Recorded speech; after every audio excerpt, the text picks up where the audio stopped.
All right. Happy Thursday, everyone. It is so good to be here. We're starting our The One Experience conversations this evening and just coming to introduce myself to talk to you about any questions that you may have, to answer questions that have been sent in, and to have any conversations with those in the room that want to be heard while we're doing this. So, my name is Syrena Williams, and I am the founder of the One Experience. And the One Experience is an event that is happening in March from the 21st through the 24th of 2024 in Brasselton, Georgia, at Chateau Elan Resort and Winery. And I'm looking forward to this event that has been put in motion for some time. And I'll tell you a little bit about myself, and then we'll get into a little bit more about the event. So, when I think about just who I am as a person, I am a single mother who has a 27-year-old child. I am a Southerner. I live in North Carolina. I say y'all and things like that. I also am a member of a loving and fun and rambunctious family. I am the daughter of two parents who split up, and I am a sibling. I used to be the youngest sibling to my brother, but currently I am now an older sibling. My father has had three additional children, so complex. In addition to just who I am as a person, I'm also an entrepreneur. I own um, multiple businesses. I'm a lawyer, so I own a law firm as well as a Practical Skills University, which is a coaching and consulting business. So, as you all join, you're welcome to come on camera, stay off camera, ask any questions in the chat, or raise your hand or unmute if you want to speak. And I'm happy to answer any questions about that. But in my walk of just being an entrepreneur, in my walk of being a single mom, in my walk of being a aunt, a cousin, a sister, all of the things that I am, and wearing all of the hats in this particular walk, it has come to me to be known that there's this thing, there's this weight when you're made to be a particular way that I have now just described as the one. There's a weight that we carry in doing that. And so, welcome, welcome as you all come in. You're welcome to put any questions you may have in the chat. You're welcome to either raise a hand or come off mute as if you have questions. Just currently talking about who I am and how the one came about. And so, how I think about being the one for myself and how that shows up. It's typically a practical person. I'm a practical person. I'm the level-headed person. I'm the person that people come to perhaps for advice on different things, especially once I got my law degree. Man, I can't tell you how many what if scenarios I had to deal with and live with and have brought to the table. But in addition, people come and want to discuss things with you, life decisions with you, the heaviness of things with you, budgeting, financial things with you, no matter the topic, how I'm feeling, emotions, happiness, joy, depression, overwhelm. And when you're the one, you are readily available to hear it all and receive it all. And somewhere along the way, you think, I have to fix it, or I have to be okay with carrying other people's things, or you just begin to think that life is easier if I just go ahead and do it and take it on and fix it and wear it. And you begin to kind of just destroy yourself. It's not intentional. You think you're doing the right thing, but it's not necessarily the right thing nor the best thing. And so this experience is born out of that for us to reevaluate and tap into what am I supposed to be doing? And what would happen if I said no to some of these things? And what's the right way for me to perhaps give people ownership back to the things they carry so that I don't have to carry them for me? And just tapping into all the things of who am I really made to be? What's my purpose? What's my role in this thing? And so we all show up differently as the one. And this is a space to explore that. And so I just say welcome to more who came in the room. As people come in, if you have questions, you're welcome to throw them in the chat or comments. If you have questions and want to come off mute and be heard, you're welcome to do that. No pressure to be on camera, but you're welcome to come off camera if you want to do that as well. So we just welcome you to be in this space. So as I think about the journey in the one, we look at this as being able to show up whole in this space. And so we I've created a wheel that just shows all of the ways in which we may really begin to parse out ourselves. Life typically teaches us not to show up, not to bring everything of who we are, not to bring all of who we might be. We're taught don't bring certain things into work, don't bring certain things home, don't bring certain things to this gathering, you know, just shunned from showing up as who we are. And so as we look at this space, we want to explore where are you emotionally? So, what happens when your emotions spike?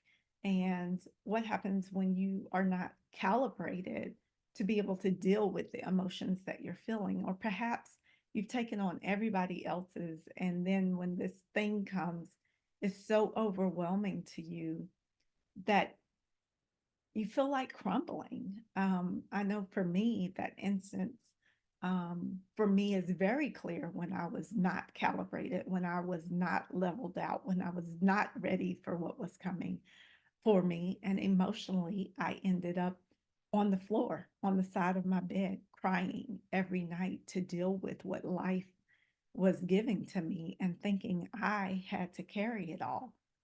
And it was only with people who loved me looking at me and saying, you're carrying too much. Like the burden you're trying to take on is not yours.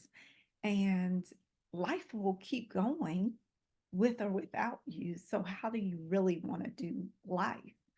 And so, creating space to say, what does it look like when we are doing our part, but not doing too much? For me, I had a friend say, God didn't tell you that he needed your help. And that hit me like a ton of bricks because I had never thought I was helping God. But when I inspected what was going on, it showed a lack of trust. It showed I am trying to carry everybody, I'm trying to carry this burden. And the journey of trying to figure out what might that look like. How might I trust God more? How might I trust my own decisions more? How might I believe in the people who I'm trying to rescue to do their part? And so thinking about that, there are other places where we just kind of show up and let go. I love this time of year because it's usually when everybody is focusing on New Year's resolutions and physical fitness and things of that nature. And, how are we thinking about our bodies? How are we caring for that emotionally, mentally, physically? And so we have someone coming in to talk about each of these pathways and what it looks like, not to go from like 0 to 60 in the extremes that we tend to see at the beginning of the year.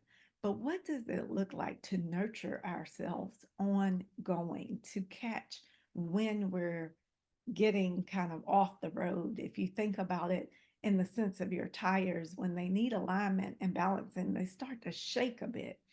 And, how can we catch the shake in ourselves before we're actually derailed? Um, what does that look like for you? What does that feel like for you? And often, if we've never tapped into it, if we've never sat with it, if we've never thought about what does that look like, um, then we don't know. We just know once we're on the floor crying, or once we're going off on people, or fussing people out, or, quitting jobs, or walking out, or whatever your, response to too much is. And so in that time, if we just pause and say, what do I need? What is going on with me? How can I nurture Syrena every day so that she shows up for others in a healthy way? I just this evening, I feel like I am walking the one experience every single day since I have brought this to fruition, and it's been a journey, a 10-year kind of stewing journey, and over a year journey to put it into action. And so when we say it's a thoughtful act, it is intentional, it is a nurturing space, that all who are attending have been on our minds since inception. How do we want to receive you? How do we want you to feel? What is this safe space? And I know that word is used a lot lately, but where can you come and be vulnerable in a way where you don't feel judged or guilty? Supported. You want to feel supported in this space. And as I was speaking with a friend this evening and this morning, I was asked this question twice: how can I help you?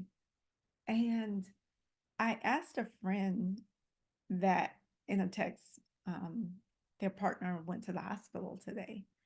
And I said, how can I support you? And their response was, I don't know, because I'm used to being the support. And that sat with me because that was what people were asking me. How can I help you? And if I'm honest, my answer to them should have been, I don't know, because I'm used to being the one who helps. And so when I sit with that, I think about many things. I don't know because I'm used to being the one who helps, but helping makes me feel good. I serve, I show up, I want to do for you, I want to be valued, I want to help you. There's value in that for me. And when I think about it, am I robbing them from having that same joy? And am I robbing them from having me at my absolute best if I would make space for others to help me? And so I thought about that, because then I had to begin to really think and feel, well, when do I let people help me? And I don't know about y'all, but it's kind of, my relationship with people can sometimes mirror my relationship with God. And sometimes it's like I let people help me, I let God help me when I've tried everything I know to try, and I'm now exhausted. And so now I am desperate for help and just uh, overwhelmed, just maybe frustrated. And so, really processing that for me, just thinking about that. What if I approached it differently, right? What if I went to God first? What if I went to people and said, listen, I'm trying to do this big thing.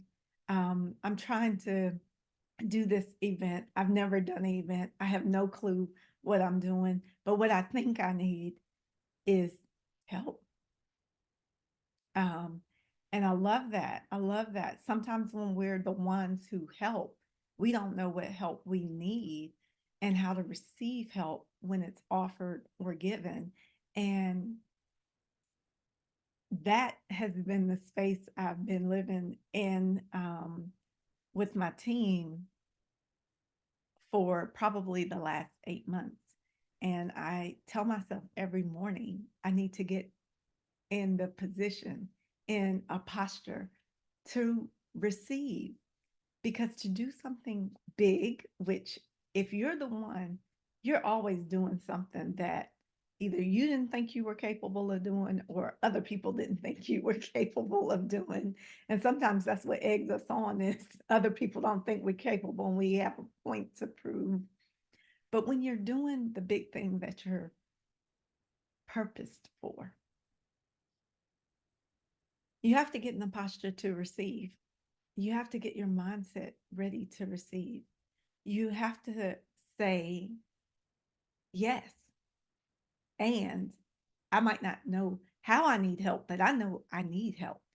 And so that is part of the mental pathway.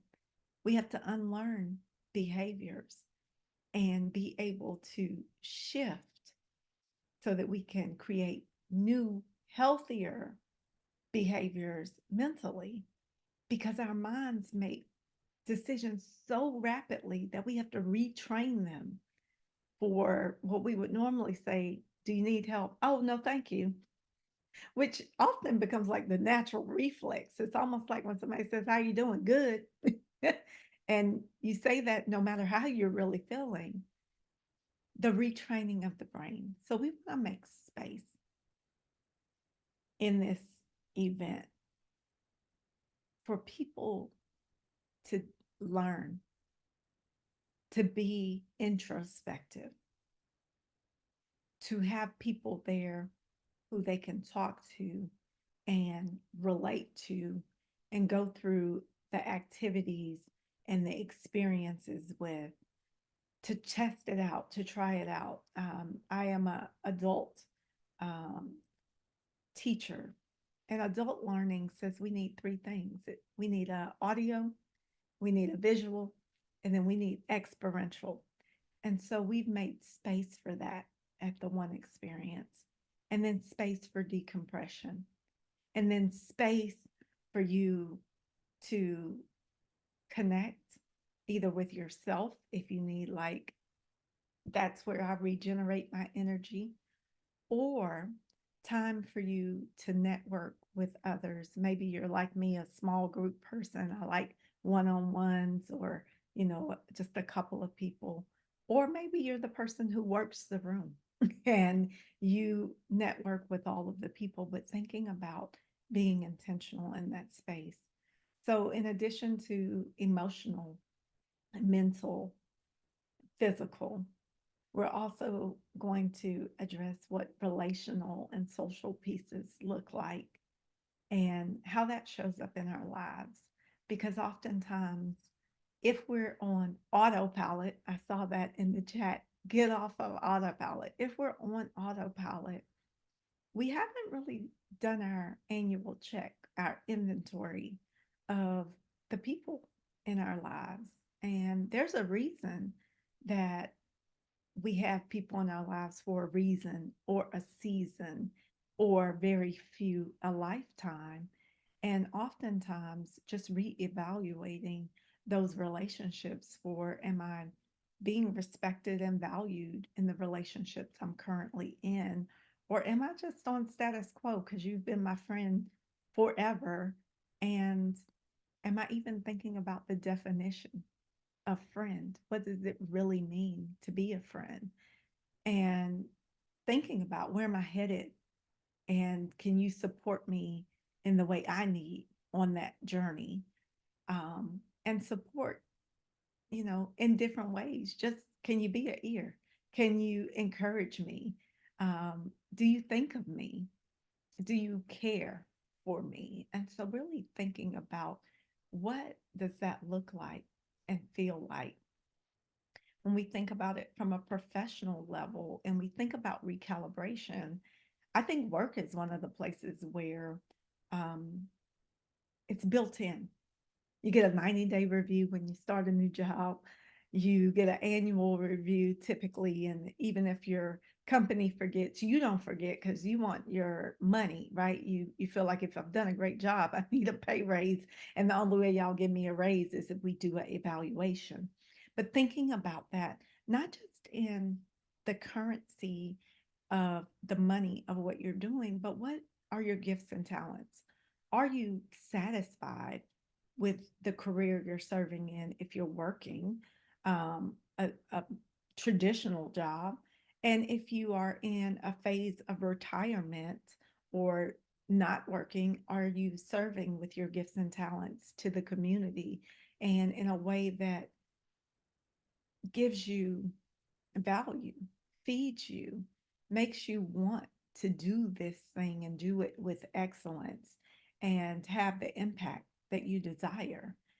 And then all of that is based in our relationship with God. That is the first relationship, whether we nurture it or not, that we know. And so having all of those pieces, and what does it look like if we are really walking with God, if we are really putting Him first, if we're really tapping into Him as our source of all things, and just walking this faith walk, and faith being active, an active walk daily. What do I then look like at my best? If all of that is at its best, and I say that meaning it's best for today. Today might be a 3. We're not saying like on a scale of 1 to 10, you need to be a 10 every day. But if I'm just really checking in with me, if the best I can do today is be present and talk to you all, and I got 3 minutes, that's all I have to give. Am I going to give it my best 3 minutes? Thinking about what does it just look like to do that? And where are the spaces that allow me to be nurtured, to be loved, to be regenerated, to be rejuvenated, and to be recalibrated? This is what we want to create for you. And then we will also have a putting it all together session. And so we are looking forward to just welcoming you in.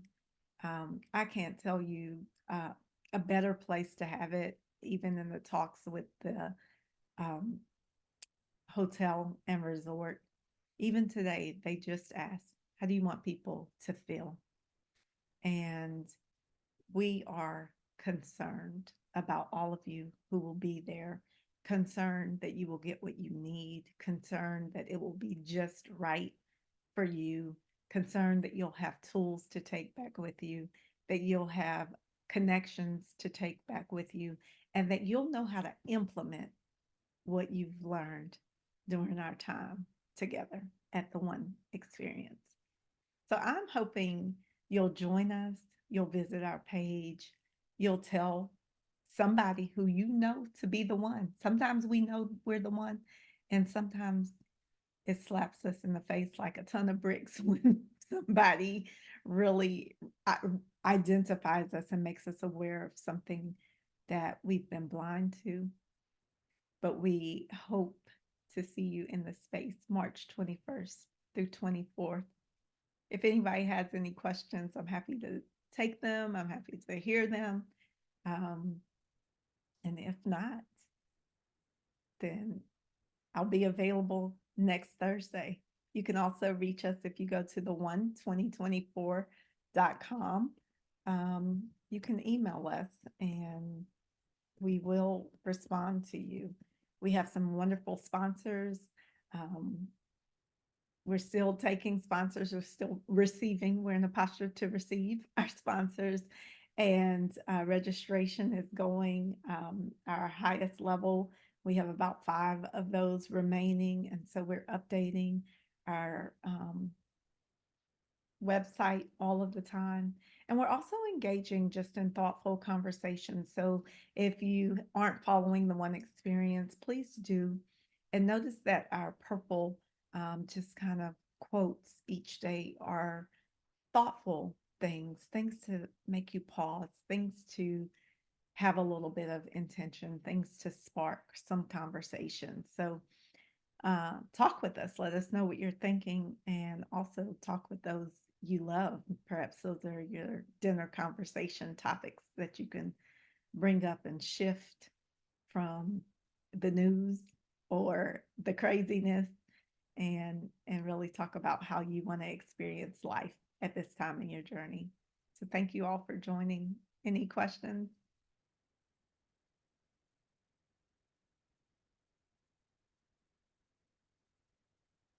Hey, Syrena. Hi, Olala.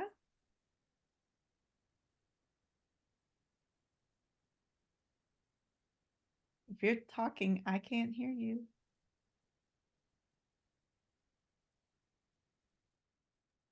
How about now? Yes, yes. Okay, sorry about that. Can you talk a little bit about the way that the resort is kind of laid out? You talked about being able to like have some time and some space to yourself. I don't know about anybody else, but I'm a self-proclaimed high-functioning introvert, so I need what I like to call shifting time to just kind of regenerate a little bit because it can be a huge expensive energy Yeah, sometimes just being with a lot of people. So can you talk a little bit about like how things are laid out at the resort for people who just need to decompress a little bit? absolutely. So, Chateau Elan offers, first of all, two hotels on their site. So, Chateau Elan, the manor itself, and also the Hampton Inn and Suites as well. But it is on 3,500 acres. And so, when I say there's space, there's intentional space carved out. So, the conference area leads to two different ways out. You can go out and go to many of, I believe it's 7 restaurants on site. They all have different vibes to them. Some are just in this beautiful open space with the open um, light fixture kind of hanging above that looks like glass bubbles, and then there's the see-through glass that just lets the beauty and the light and greenery in. And then there's also little pockets of smaller places, lounges, steak houses, things of that nature. But if you go out the other side, you go out to nature, and you there's a outdoor lawn area that is just there. If you go a little bit further over, there's a trail that you can take and just walk and be and see all of, the beauty, the things that are blooming, the water. And then there is also hammocks. If you go just a little bit further over, and we're not talking like long walks, but we are encouraging people to come comfortable because we want you to do what you need. And they have hammocks and um, lawn and the grass and a gazebo, lawn chairs. And then there's the spa as well. There's also the golf course and the driving range that you have access to. And they have shuttles, of course, on this 3,500 acres for you to be able to get to and from. There's also a vineyard, and so there are the rows of all of the grapevines that are growing that you can literally walk through if you choose to. There's artwork, just beautiful um, metal and ceramic artwork outside, and like a human chessboard if you want to kind of do those things.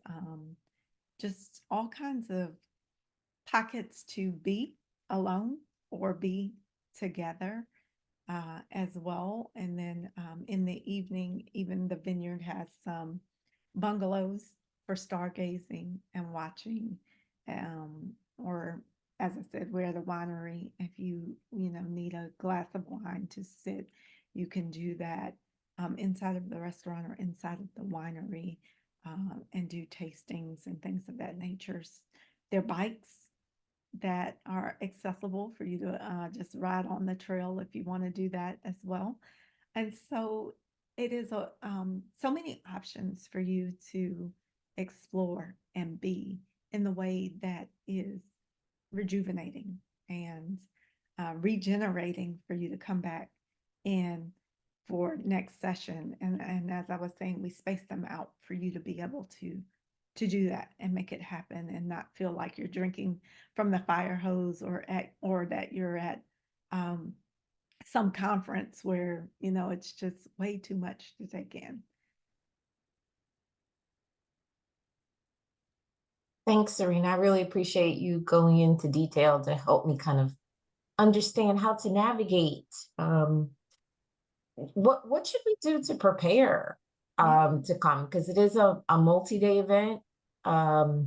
People from all over the country coming in. Is there anything mentally or emotionally or just, what kind of state of mind should we be coming to the event with? So I love that question. I almost feel like that's a question only the ones would ask. um, because we're going to receive you however you come, to be quite honest. And I think um, we will prepare you to receive the information you're getting. But for those who need to know, because that is how we are built, there is nothing wrong with that. I think really just clearing out your Thursday so that when you arrive, you can be there and be present.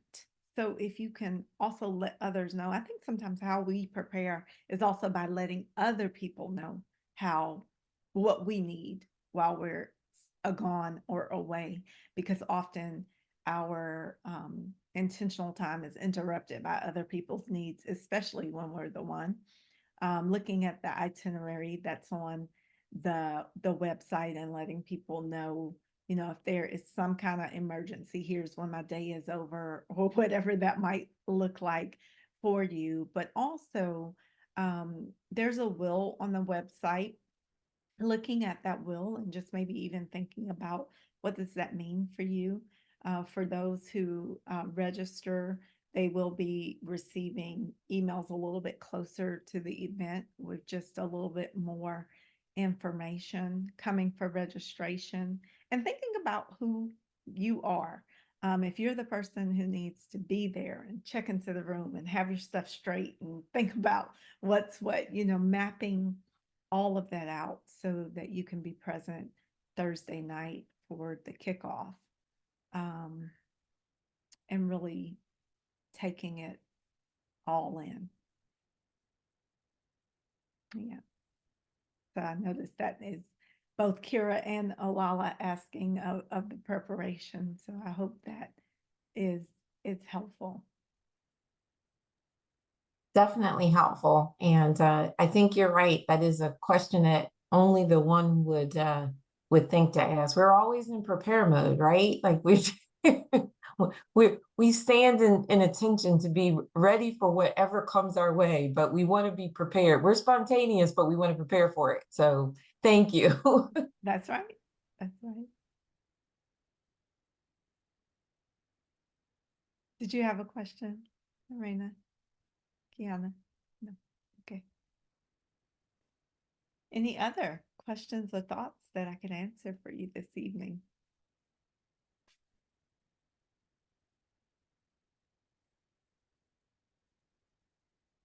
Well, if not, um, if you know others who need to hear, who have questions, who are curious, I will be here to greet them. We're going to have different speakers and team members and sponsors joining us on Thursdays. If you want to come back and roll through and see who's here and perhaps hear what they have to say, I invite you to. And I really appreciate you being here tonight. And I look forward to seeing you at the one. Have an amazing evening.